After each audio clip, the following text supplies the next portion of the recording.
apa sih PKM itu dan cara untuk lolosnya itu seperti apa? Ya, untuk yang pertama PKM itu apa sih Pak sebenarnya? Ya.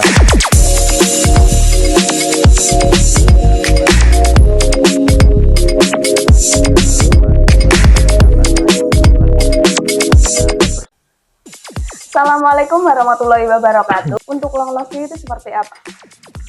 Nah, untuk yang pertama PKM 100.000 mahasiswa. Ya, ratus ribu ya, enggak hanya puluhan ribu. Kalau kementerian itu berapa ratus ribu mahasiswa. Ya, ratus ribu ya, enggak hanya puluhan ribu kalau PKM itu. Se-Indonesia ada mahasiswanya itu tingkatannya, ada universitas negeri. Ya, ada berapa ratus negeri dan berapa ratus swasta. Hibah penelitian. Jadi kita saingannya wakeh dan peluang lolosnya alhamdulillah kalau di UPMS ya sebenarnya bagus, tapi sekarang itu temanya Indonesia tuh nggak gitu ya. Temanya sekarang itu kalau mau nyari ide itu pertama yang PM, PKMK, ada PKM PI, PKM. Assalamualaikum warahmatullahi wabarakatuh. Kembali lagi di e-podcast Pendidikan Ekonomi. Nah guys, kali ini tema kita adalah tips and trick lolos PKM. Bersama saya adalah dosen Prodi Pendidikan IPA. Betul. Bapak sini? Pak Hendrik Pak Hendrik Pratama. Oke. Jadi kita mau tanya-tanya nih Pak tentang PKM. Nah teman-teman langsung saja kita dengarkan sebenarnya apa sih PKM itu dan cara untuk lolosnya itu seperti apa.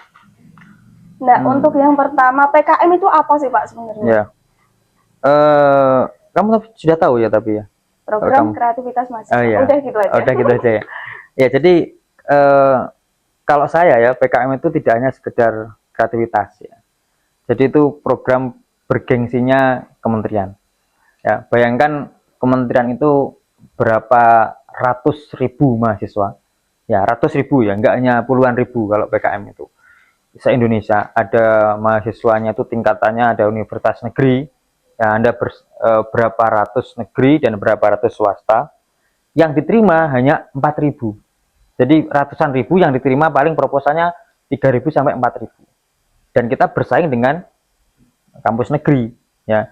Jadi ini ajang paling bergengsi bagi mahasiswa.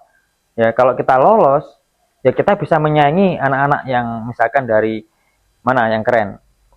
UGM ya, dari ITB, IPB, ITS ya, UI yang bajunya kuning-kuning ya, BEM-nya keren itu ya.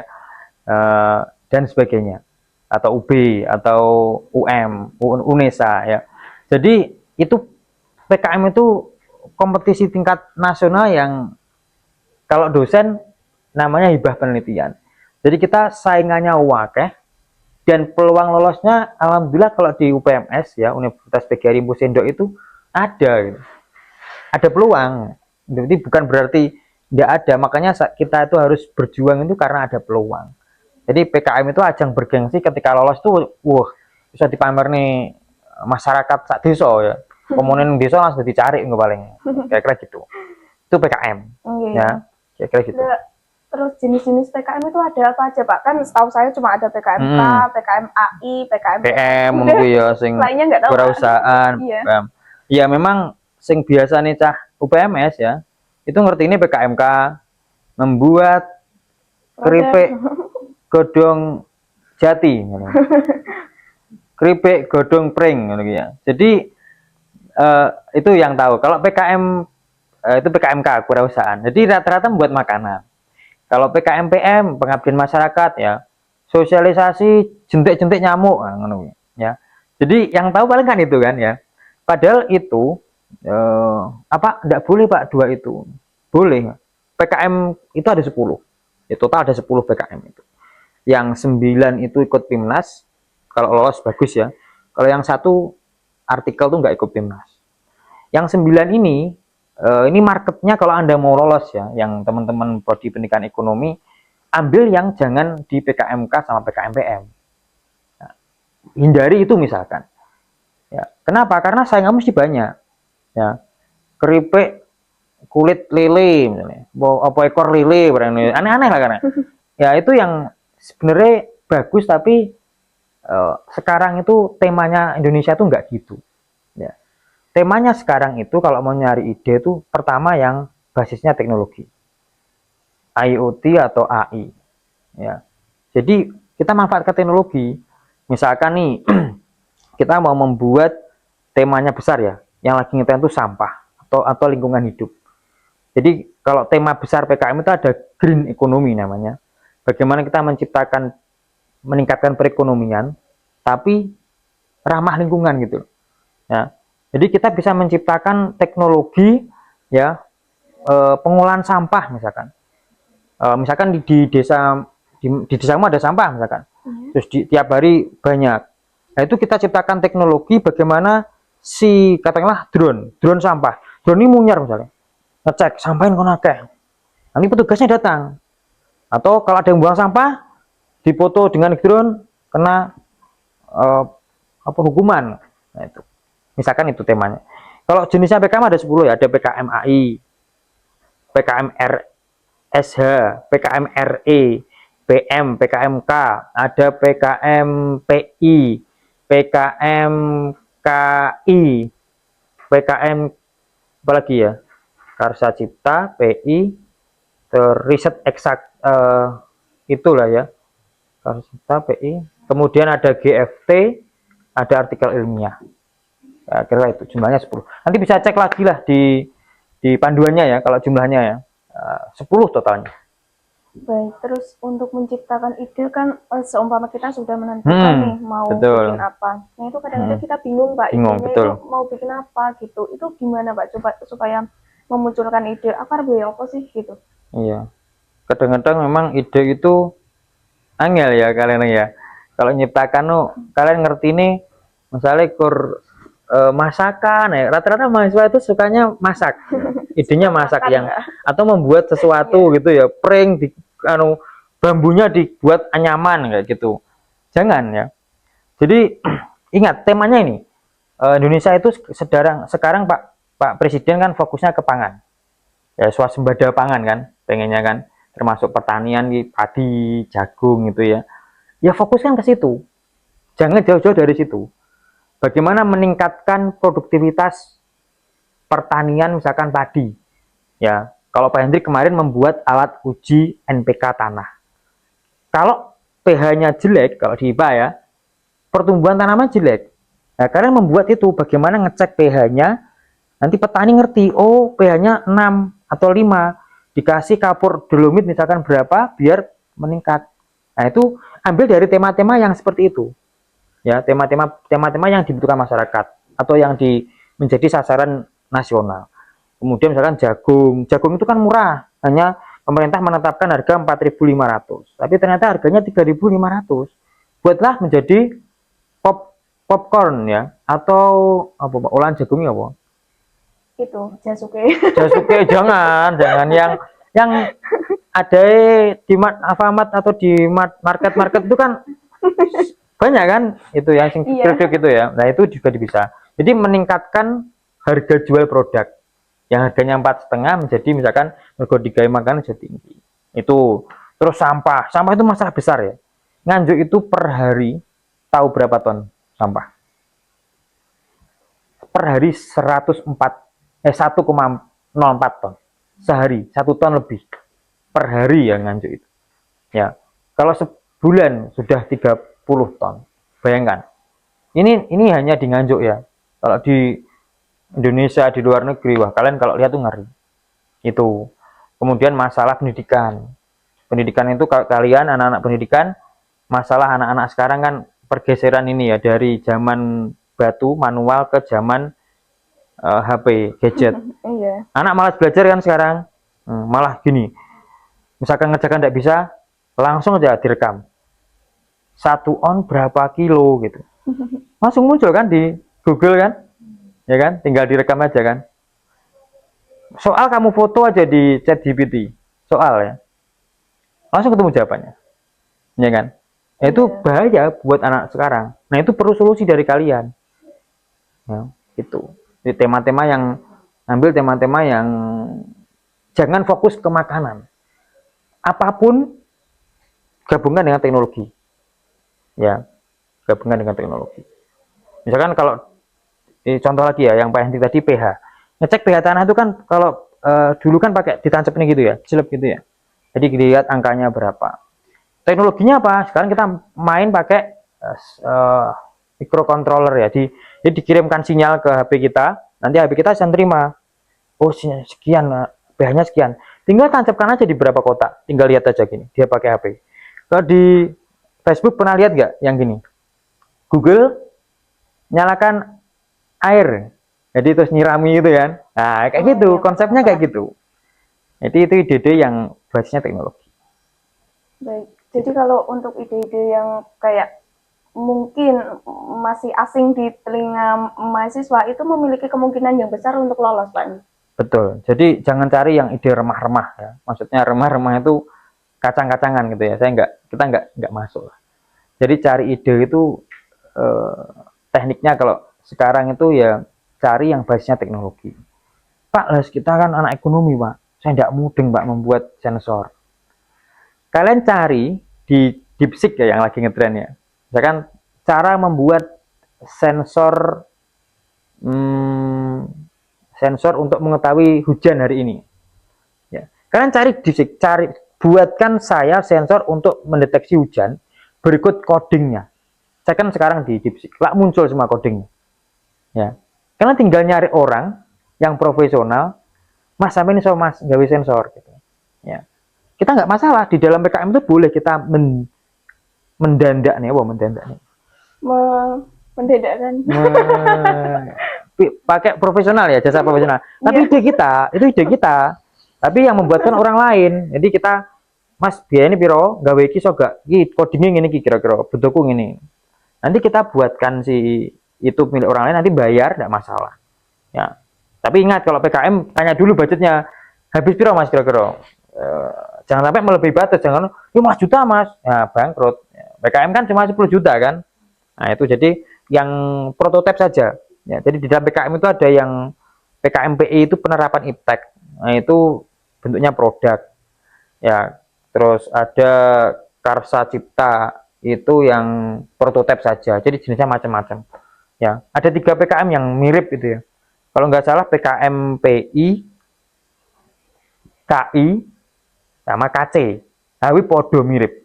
Nah, PI itu mitrane kudu profit, tapi mbok kayak teknologi, misalkan bakulan getuk ya, tapi mbok kayak teknologi biar carane nggawe getuk sing nganggo HP misalnya gitu. Lek PKMKI itu harus sudah keren. Jadi sel surya untuk mendeteksi hama misalkan. Sel sinar ultrasonik. Sorry, judulnya agak IPA soalnya Pak Hendrik IPA. Jadi kalau ekonomi ya. nanti nggak tahu ya. Terus kalau Karsa Cipta itu hanya prototipe. Prototipe itu hanya ide saja. Ya, misalkan tikus itu kan takut sama ultrasonik misalkan. Kalian buat ide saja prototipe. Nanti idenya tapi ada dasar teori ya. Kalau tikus itu kena ultrasonik kan pusing ya. Kalau semakin besar bisa berapa desibel itu kupingnya pecah ya kan. Itu hanya prototipe saja, belum bentuk produk jadi. Nah, itu bisa. Jadi gitu. Kayak gitu. Terus banyak mahasiswa tuh yang tanya, Pak, apakah PKM itu misalkan saya di jurusan ekonomi. Nah, itu apakah harus membuat judul yang sesuai dengan ekonomi, Pak? Oh iya. Enggak. Ya, jadi ada kalau Anda teman-teman baca panduan ya, ada beberapa tema itu yang lintas disiplin ilmu. Jadi nggak harus kalian anak ekonomi, misalkan PKMPM, PKMK itu tidak berdasarkan disiplin ilmu. Jadi anak IPA pun bisa membuat makanan.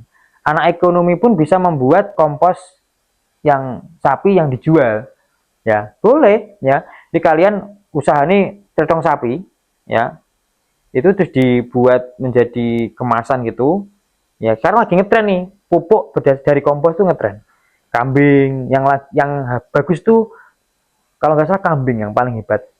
Baru ke sapi itu ya, kelinci itu. Nah, itu banyak yang membuat produk sudah kemasan kayak pupuk-pupuk itu loh, subsidi itu ya, yang atau impor itu anak ekonomi boleh. Itu lintas ilmu. Nah, kalau yang fokus ilmu itu contohnya yang RSH dan RE. Ya, kalau riset eksakta itu hanya orang-orang eksak saja yang boleh ya, sesuai bidang keilmuan ya kan. Kalau kalian anak ekonomi ya masuknya ke RS ya, riset humaniora. Jadi kalian meneliti tentang keadaan lingkungan sekitar. Contohnya apa, Pak? Contohnya kalian mau meneliti pabrik. Nganjuk kan banyak pabrik kan? Iya, Ya, King itu kawasan industri Nganjuk itu kan daerah Rejoso ke Kelengkong itu pabrik toh. Kalian bisa meneliti bagaimana dampak ekonomi dan kesehatan ya. Ini dan buat tulis sudah di judul ya nih ya. Jadi dampak ekonomi dan kesehatan lingkungan sekitar pabrik SAI atau pabrik Saruta. Nah itu bagus. Jadi kalian nanti masyarakat itu kamu kasih angket. Pak, angketnya bisa katakanlah dulu penghasilan berapa, sekarang berapa. Terus dulu sebelum ini sehat enggak, sekarang sehat enggak. Jadi kalian buat angket itulah. Kalian biar tahu ternyata dampak pabrik itu ya enggak semuanya malah bisa pendidikan ya kan. Ternyata enggak malah jadi sarjana, semua malah ternyata malah SMA. Mergo ngopo? Lah bar SMA langsung ning pabrik ae kok tiwas SMA kuliah ya. Nah, itu. Terus dampak baiknya apa? SMA sama kuliah itu kalian bisa bandingkan. Nah, jadi ada ya, tidak semuanya PKM itu sesuai bidang keilmuan, bisa lintas-lintas gitu. Tuh, cerita gitu. Oke. Hmm. Terus untuk tingkat Ya kamu sudah buat belum? saya toh sudah dulu semester 1. Yang satu, ini tidak rencana buat. Rencana tapi belum jadi. Belum masih rencana. Iya oke, apalagi. Terus kalau untuk tingkat ketidaklolosan PKM itu biasanya disebabkan oleh apa? Ya, ini yang menjadi poin ya. Jadi kalian dengarkan saya. Ya, yang di belakang ini banyak teman-teman ya di belakang. Jadi PKM itu judul itu nomor 2 sebenarnya. Ya, judul itu nomor 2. Ya, walaupun judul itu penting ya, tapi ya judul itu sebenarnya penting banget ya karena ide makin tadi ya, makin saya sebutkan di awal, makin teknologi, makin kekinian, makin beda itu mesti diterima. Tapi poin penilaian itu di administrasi. Jadi administrasi itu hampir memegang katakanlah 60% lah. Ya. Contoh, tanda tangannya dosen, ya dulu Pak Antik pernah. Tanda tangan dosen itu scanan. Ya, karena Pak Antik sibuk. Yang 3 itu tanda tangan langsung, yang 1 scanan. Yang 1 itu tidak keterima langsung. Yang 3 itu lolos 2. Tapi tanda tangan langsung. Sebatas itu saja. Kota Nganjuk, Kleru, Madiun itu juga berpengaruh. Ya. Tahun di depan, yang di depan itu yang bawah itu kan ada covernya itu tahun 2025 harusnya. Kamu tuh 2024 ya langsung ya. Ekstrim banget. Halaman pertama itu harus berada di misalkan kanan atas jaraknya berapa senti. Kamu terus di bawah langsung coret. Ya. Apalagi daftar pustaka, ngeri. Daftar pustakanya pakainya misalkan fun cover ya. Kalian pakai apa? Itu langsung dicoret. Jadi jangan bermain dengan administrasi. Itu paling harus komplit, harus bagus. Spasinya geser dikit. Biasanya kalau ada jarak antar spasi itu kan kadang teledor ya. Sing dhuwur spasi 1,5, sing bawah 1. Sebegitu saja tuh tidak ditolerir. Karena memang PKM itu sarana belajar mahasiswa untuk belajar berilmiah, ya belajar untuk menulis. Jadi kalau nulis saya salah, ya, apalagi kopas ya, ingat hati-hati ya. PKM sekarang itu ada 2 cek. Cek plagiatnya pakai Turnitin, sama cek pakai AI. Jadi seberapa besar Turnitin itu untuk mengecek plagiatnya? Seberapa besar kalian mengkopas itulah ya. Yang kedua itu AI. Seberapa banyak kalian mengeklik carikan saya jurnal, carikan saya proposal PKMK, ya itu langsung kedetek itu. Jadi 2. Kalau dulu kan hanya Turnitin saja yang kopas-kopasan, sekarang enggak. AI itu ada detektornya. Jadi dua cek. Kalau kalian nyarinya buatkan itu langsung loh, nggak lolos itu. Ya. Kalau saya triknya ya, boleh Anda mencari gitu. Buatkan saya pendahuluan tentang PKM RE tentang cara membuat serum anti nyamuk. Nah, nanti kalimatnya kamu lihat, oh masuk nih, ketik ulang dengan pendapatmu sendiri. Tapi kan udah punya kerangka tuh kalian ya kan, udah punya kerangka, tinggal ketik ulang aja. Ya kira gini. Gitu. Ini jangan dikopas berat, tempel, yes, harapan palsu nanti. Baik. Nah Jadi itu seteliti itu Pak ya. iya, memang baru setelah administrasi tadi, baru ke isi kontennya. Seberapa bagus, seberapa sesuai dengan keilmuanmu ya. Terus tadi kalau kamu nyari anggota juga jangan macam-macam ya, artinya kalau memang bidangnya tadi anak ekonomi mau bisnisnya tentang bisnis kotoran sapi, carilah anak IPA ya. Bisnis kotoran sapi kalian koordinasinya grupnya anak IPPKN ya. Tidak bisa, tidak masuk ya. Jadi kalian harus mungkin PPKN boleh tapi harus ada IPA-nya. IPA-nya sebagai yang tugasnya tim dia membuat, ekonomi sebagai yang memasarkan dan sebagainya, yang TKN mengedukasi masyarakat pentingnya tentang organik yang ramah lingkungan.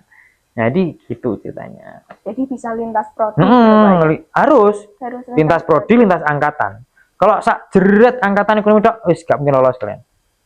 Mbuh kuwi kancamu kuwi mbok nggih angka ikut gak masalah, yang penting enek. Tapi kalau bisa ya kerja semua kan ya. Gitu. Terus kemudian kalau misalkan ada yang di ACC nih Pak, ada yang lolos sampai PIMNAS, itu kan kita dapat dana kalau misalkan PKMK contohnya, kita kan dapat dana. Nah, itu selanjutnya yang kita lakukan apa Pak? Iya. Jadi jujur ya Pak Hendrik sementara ini belum lolos sampai PIMNAS ya. Jadi Pak Hendrik itu bimbing PKM di sini sejak 2020 saya pindah di Nganjuk karena dulu saya di Unipma Madiun ya, pindah di sini 2020 itu alhamdulillah nggak lolos. Jadi saya bimbing itu 2020, 2021, 22, 23, 24, 25 hampir ini semoga ya. Sampai 2024 itu lolos semua. Ya. Tapi ya belum takdirnya ya saya bisa meloloskan yang PIMNAS. Ya, cuma memang PIMNAS itu ketat banget guys. Kalau PKMK pun itu harus yang benar-benar high class lah. Bahkan bisa menembus mungkin pasar ekspor malah ya. Itu mungkin bisa tembus PIMNAS kalau PKMK. Kalau kelas-kelasnya hanya kelas lokalan itu sulit ya. Dananya ada ya. Kalau PIMNAS itu jelas dananya ada. Ya nanti dipilih dari yang terbaik tiap skema PKM apa itu. Nanti Anda akan diundang untuk mendapatkan ini di kompetisi lagi yang lolos PIMNAS itu berapa mendapat medali ya. Ada medali emas, perak, perunggu itu keren. Terakhir lu nggak salah di mana ya? Apa di Makassar ya? Apa di UNER ya kalau nggak salah ya. Setahu saya apa di UNER mungkin yang terakhir itu. Jadi kalian akan keren-keren itu dikumpulkan. Wah, nanti kalau saya tidak butuh PIMNASnya kalau misalkan lolos ya. Anda bisa ketemu dengan orang-orang di luar ya. Mahasiswa keren-keren sing bajune kuning abang gitu kan. Terus bisa kenalan ya. Siapa tahu dapat jodoh misalkan. Ya kan? Terus pengalaman lah berinteraksi dengan banyak orang. Ya. Kalau PIMNAS dananya jelas dapat ya. Kalau lolos dapat medali itu pasti ya kan. Dan penghargaan tersendiri lah ya. Kalau kalian sebagai mahasiswa itu tiada kata kalau saya enggan untuk menyerah membuat PKM karena bagi saya PKM itu sebuah kompetisi yang bergengsi banget. Kalau bagi penyanyi Indonesian Idol loh, ya kan saya Indonesia musuhmu kan. Kamu swasta nggak usah mikirkan, aku swasta, nggak peduli amat, ya gitu. Jadi saya swasta pun mesti bisa. Baik. Nah, ini Pak, pertanyaan terakhir ya Pak. Gimana sih Pak cara memotivasi itu teman-teman semuanya? Tepuk tangannya dulu dong. Nah, gimana nih cara memotivasi teman-teman semuanya itu agar mau ikut PKM? Kan kadang-kadang males gitu Pak. Saya juga kadang males Pak. Oh gitu ya.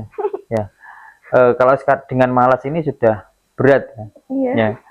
Karena saya gini, saya tidak mau jadi mahasiswa, entah saya itu mahasiswa swasta, nah saya di UNS, Pak Hendrik UNS S1 S2-nya. Tapi saya ngajar di swasta. Saya tahu iklimnya.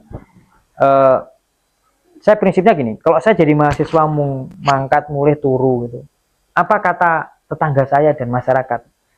Ya, wis kampus swasta misalkan, kayak dulap ning omah ya kan, ning desa ya gak patek kanggo, ya ning omah yo ora tau metu, kon ning desa dadi ketua Karang Taruna pidato yo blekak blekuk gitu ya, nggak punya prestasi gitu loh.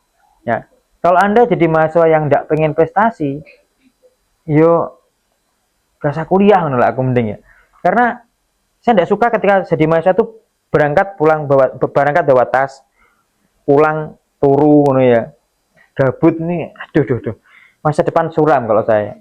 Karena apa? Jadi mahasiswa tuh harus mencari jaringan, punya teman banyak, punya pengalaman banyak. Ya, apalagi kalian swasta. Kalau kalian, sorry ya, tidak maksudkan menjelekkan siapapun. Kalau kalian mahasiswa UGM tok, saya kira tidak masalah ya. Aku UGM, tahu ora pinter pun tidak masalah mungkin ya. Aku UGM kok gitu. Tapi kalau kalian di swasta, ya kalian harus tunjukkan. Swasta pun bisa loh. Ya, buktinya juga ada ya. Kita sudah lolos terus kan.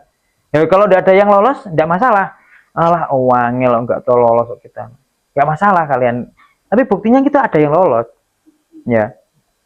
Dan itu yang penting itu dulu. Kalau masalah ide, masalah apa itu wes gampang lah. Cari YouTube, cari ChatGPT, cari apapun banyak kalian golek. Tapi yang kadang-kadang jadi tidak mau itu kan niat ya. Iya. Niat kayak wis kerja bisa Pak, saya harus kerja gini-gini. Bukan alasan. Ya, bukan alasan. Ya, kerja jalan, prestasi juga harus jalan.